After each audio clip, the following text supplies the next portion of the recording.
Did you know one man stole more bases than an entire baseball team scored runs in a season? Rickey Henderson swiped 1,406 bases in his career. The 2022 Oakland Athletics only scored 1,399 runs all year. That's 7 fewer than what one guy stole over 25 seasons. In 1982, Henderson set a record that still stands today by stealing 130 bases in a single season. When he broke Lou Brock's all-time record, he grabbed the microphone and declared, "I'm the greatest of all time right there in the field." Henderson wasn't just fast. He studied pitchers for hours, learning their timing and tells.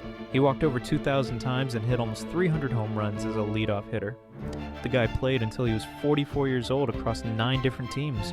His record is 50% higher than second place, Lou Brock's 938 steals. Modern analytics proved Henderson's stolen bases were worth millions more than anyone realized. He literally rewrote what it meant to be a leadoff hitter.